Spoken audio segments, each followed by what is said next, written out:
વિસ્તાર પારડીના મોતીવાડામાં યુવતી સાથે રેપ વિથ મર્ડર કેસમાં મોટા ખુલાસા। આરોપી સિરિયલ કિલર હોવાનું ખુલ્યું છે। આરોપીએ 25 દિવસમાં 5 હત્યા કરી હોવાનો પોલીસ તપાસમાં ખુલાસો। આરોપીએ યુવતી સાથે દુષ્કર્મ આચર્યા બાદ હત્યા કરી હતી। સંવાદદાતા ભરતસિંહ વાઢેર વધુ જાણકારી સાથે જોડાઈ ગયા છે। ભરત, એક 19 વર્ષીય યુવતી જેની સાથે દુષ્કર્મ અને હત્યા કરવામાં આવે છે, વધુ શું વિગતો ખુલી છે?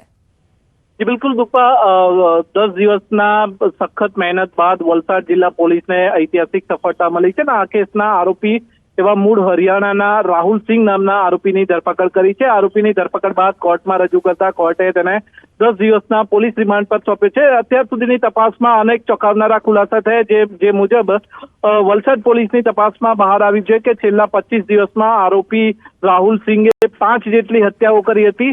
જે પારડીના મોતીવાડામાં જે યુવતીને રેપ વિથ મર્ડર કર્યું હતું, તેના પર દુષ્કર્મ આચરીને હત્યા કરી હતી, ત્યારબાદ પણ તેને 3 હત્યાઓને અંજામ આપ્યો હોવાનું પણ પોલીસ તપાસમાં ચોંકાવનારો ખુલાસો થયો છે। તેથી પણ વિશેષ ચોંકાવનારી વાત એ છે કે જ્યારે પરમ દિવસે વાપી રેલવે સ્ટેશન પર આરોપી પકડાયો તે વખતે પણ તેના બેગની અંદરથી લોહીથી લથપથ છે એક તીક્ષ્ણ હથિયાર મળ્યું હતું।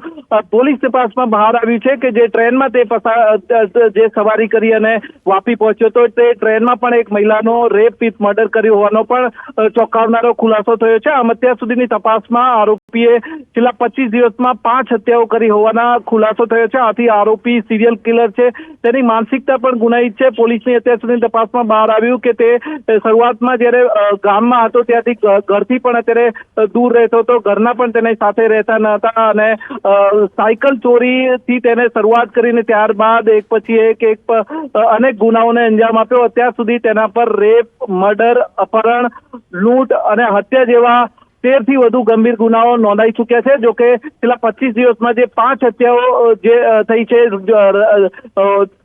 દેશના જુદા જુદા 4 રાજ્યોમાં, તે કેસો હજુ સુધી અનડિટેક્ટ હતા। એટલે એ કેસો જે તે રાજ્યોની પોલીસે એના તપાસમાં તેમાં સફળતા નથી મળી, પરંતુ વલસાડ પોલીસના હાથે આરોપી લાગતા જે છેલ્લા 25 દિવસમાં 5 હત્યાઓ કરી તેના પણ આની સાથે ભેદ ઉકેલાયા છે। આમ આરોપીની અત્યાર સુધીની તપાસમાં હજુ પણ આગામી સમયમાં વધુ ચોંકાવનારા ખુલાસા થવાની શક્યતા છે।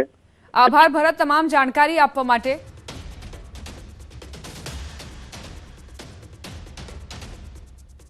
અમેરિકાના ન્યૂ જર્સીમાં વડોદરાના વૃદ્ધાની હત્યા કરાઈ। ગાંધીનગરના ભાડુઆત યુવાને વૃદ્ધાની હત્યાને અંજામ આપ્યો।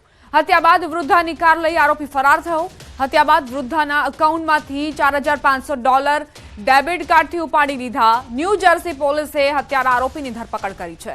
મૃતક વૃદ્ધાના વડોદરા, રાજકોટ અને મુંબઈમાં રહેતા પરિવારજનો ઘેરા શોકમાં ગરકાવ થયા છે।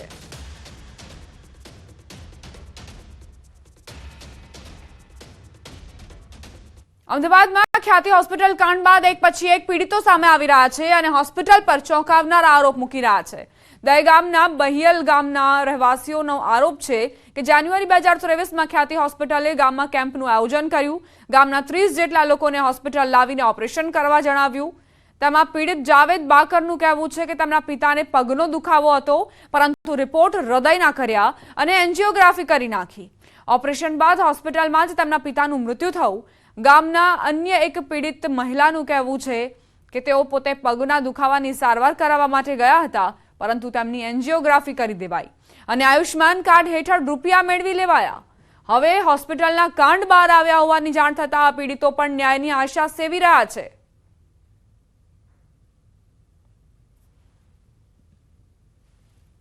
एक 1.5 साल पहले बहियल गांव में कैंप रखा था ख्याति हॉस्पिटल का। तो डॉक्टरों ने यूँ बोला कि तुम्हारे पापा का जो हार्ट है वो 70 से 80% नसें बंद आ रही है, 3 से 4 नस थी उनकी। तो बोला तुम्हारे दवाखाने आना पड़ेगा, कल बस लेने आएगी। तो मेरे पापा ने बोला कोई बात नहीं, लेकिन मेरे को तकलीफ़ नहीं है कुछ भी। तो बोले तुम्हारे पास आयुष्मान कार्ड है? तो मेरे पापा ने बोला हाँ है आयुष्मान कार्ड। तो बोले वो घर जाके लेके आओ। ख्याति हॉस्पिटल की गाड़ी आई, हम लोग को सबको जितने भी पेशेंट तैयार करे हुए थे सबको लेके इधर लेके आए। तो हम लोग सब लोग इधर आए। फिर हमारा जो एंजियोग्राफी मेरा हो गया, बस उसके वजह से मेरा तो हो गया, लेकिन हमारे साथ में जो हमारे गांव के जो इनका एक्सपर्ट हो गए, इनके लिए हमको न्याय चाहिए सरकार से। पाँव की तकलीफ की वजह से आई, मैं एक्सरे निकाले, बोले आपको एंजियोग्राफी करना पड़ा। રાજકોટના ધોરાજીમાં વાહન ચાલકો માટે કાદવવાળો રસ્તો પરેશાની રૂપ બન્યો છે। આ સીસી રોડ બનાવ્યા બાદ તેના પર માટી નાખીને પાણીનો છંટકાવ કરવામાં આવતા કાદવના ઢગલા થઈ ગયા છે। અવર જવર કરતા લોકોને પણ પારાવાર મુશ્કેલીનો સામનો કરવો પડી રહ્યો છે। કઈ રીતે લોકો લપસી રહ્યા છે તેના પણ દ્રશ્યો સામે આવ્યા। મહત્વનું છે કે રોડ બની ગયાના 12 દિવસ બાદ પણ કોન્ટ્રાક્ટર દ્વારા માટી સાફ નથી કરાઈ। સ્થાનિકો કહી રહ્યા છે કે રોડ તો બની ગયા, પણ હવે માટી ક્યારે હટશે તે જોવાનું રહ્યું।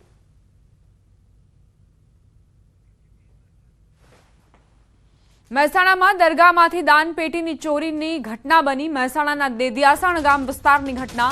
દરગાહમાંથી તસ્કરો દાનપેટી ઉઠાવી ગયા। દાનપેટીમાંથી અંદાજે 20,000 રોકડની ચોરી કરાઈ। દેદિયાસણ ગામે બાલાપીર દરગાહમાં ચોરીની ઘટના। પોલીસે સીસીટીવી ચેક કરતા 2 અજાણ્યા શખ્સ દેખાયા, જેમની વિરુદ્ધ પોલીસ ફરિયાદ નોંધવામાં આવી છે।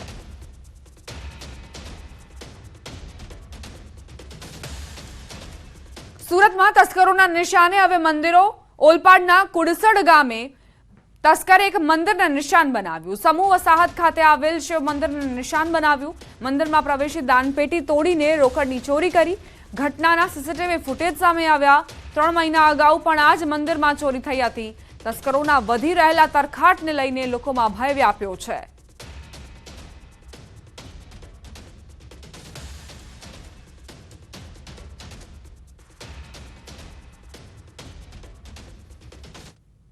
उत्तर प्रदेशના પ્રયાગરાજમાં યોજાનાર કુંભ મેળાની તૈયારીઓ શરૂ થઈ ગઈ છે। ત્યારે આ કુંભ મેળો હરિત કુંભ મેળા બને તે માટે આરએસએસ દ્વારા અનોખું અભિયાન હાથ ધરાયું।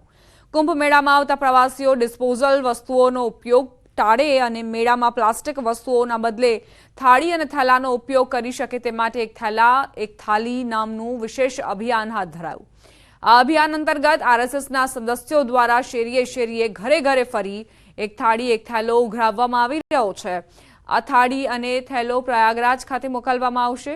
આ અભિયાન થકી જે પ્રતિદિન 1200 ટન કચરો ખાદ્ય સામગ્રી સહિતનો થાય છે તે ઘટે તે માટે આ વિશેષ પ્રયાસ હાથ ધરાયો। મહત્વનું છે કે 23 જાન્યુઆરીથી 26 જાન્યુઆરી 2025ના રોજ આ મેળો યોજાશે, જેમાં અંદાજે 25 કરોડ શ્રદ્ધાળુઓ જોડાઈ શકે છે। દરેક જિલ્લામાંથી ઓછામાં ઓછા જિલ્લા 250 કાર્યકર્તાઓએ કામ શરૂ કરી દીધું છે। જેમ જેમ કામ આગળ વધશે એમ એમ આમાં કાર્યકર્તાઓ જોડાતા જશે। આ અભિયાન અમે 6 ડિસેમ્બર સુધી ચલાવવાના છીએ। 6 ડિસેમ્બર પછી જે પ્રયાગરાજમાં જે સ્થાન નિશ્ચિત થયું છે ત્યાં અમે એને ટ્રાન્સપોર્ટમાં મોકલવાના છીએ। 13 જાન્યુઆરી 2015થી ઉત્તર પ્રદેશમાં આવેલા પ્રયાગરાજ ખાતે કુંભ મેળો જે છે તે યોજાવા જઈ રહ્યો છે।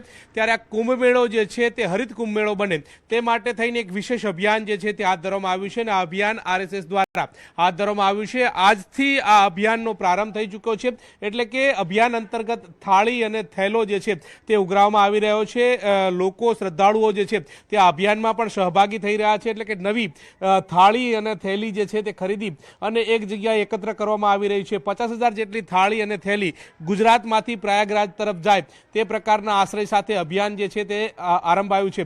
6 ડિસેમ્બર સુધી આ અભિયાન જે છે તે ચાલશે અને તેમાં શ્રદ્ધાળુઓ જે છે તેની માટે થઈ અને થાળી અને થેલો જે છે તે ઉઘરાવવામાં આવી રહ્યો છે। મહત્વનું એ છે કે 10,000 ટન જેટલો એવરેજ કચરો જે છે તે જે ખાદ્ય સામગ્રી માટે વપરાતો હોય છે, તદુપરાંત ત્યાં પ્લાસ્ટિક અને તેનું પ્લાસ્ટિક મુક્ત આ સમગ્ર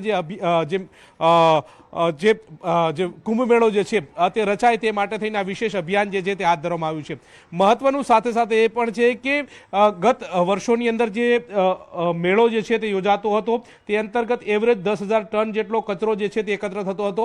ત્યારે આ કચરો પ્રતિદિન જે એકત્ર થતો કચરો જે છે તે ઘટે અને લોકો થાળી અને થેલાનો ઉપયોગ કરી અને પ્લાસ્ટિક મુક્ત તદુપરાંત હરિત કુંભ મેળો રચાય તે માટે થઈને આ વિશેષ અભિયાન જે છે તે હાથ ધરવામાં આવ્યું છે અને આ અભિયાનનો આરંભ થઈ ચૂક્યો છે। ગુજરાતમાંથી 50,000 જેટલી જે થાળી અને થેલી જે છે તે પ્રયાગરાજ ખાતે આવનારા દિવસોની અંદર મોકલવામાં પણ આવશે। હરીશ શર્મા સાથે ગૌતમ શ્રીમાળી, ન્યૂઝ 18 ગુજરાતી, અમદાવાદ। વડોદરાની એમએસ યુનિવર્સિટી જે A+ રેન્ક ધરાવે છે તમને જાણીને નવાઈ લાગશે કે આ A+ રેન્ક ધરાવતી યુનિવર્સિટીની સુરક્ષા રામ ભરોસે છે।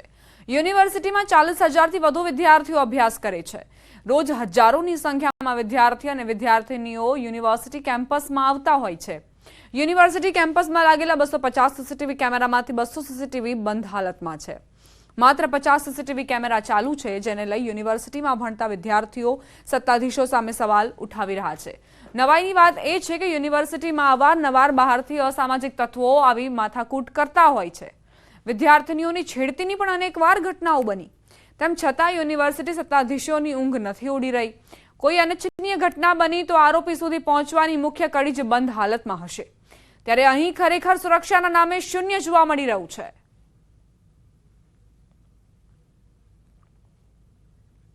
MS યુનિવર્સિટીમાં હમણાં થોડા ટાઈમ પહેલાની જ વાત કરીએ તો સાયન્સ ફેકલ્ટી અને આર્ટ્સ ફેકલ્ટીના બહાર એક જ દિવસમાં 2 એક્ટિવા ચોરી થઈ ગઈ, જેમાંથી એક એક્ટિવા તો પ્રોફેસર ખુદની હતી, તે પણ તેમ છતાં કેમેરા બંધ હાલતમાં હોવા છતાં તે ચોર કોણ હતું તે પકડાયો નહીં। એના પછી આપણા લાઇબ્રેરીની બહાર એક વિદ્યાર્થીની ડેકીમાંથી પાકીટ અને મોબાઈલ ચોરી થઈ ગયા।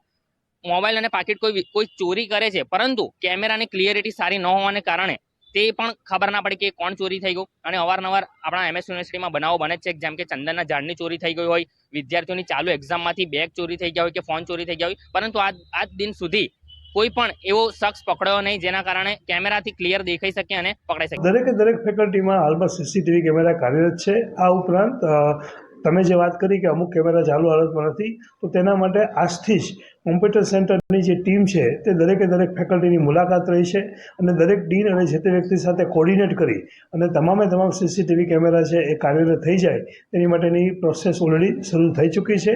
સીસીટીવી કેમેરા વારંવાર બગડી જતા હોય છે, પરંતુ સમયાંતરે દરેક ફેકલ્ટીમાં હાલમાં સીસીટીવી કેમેરા કાર્યરત જ છે।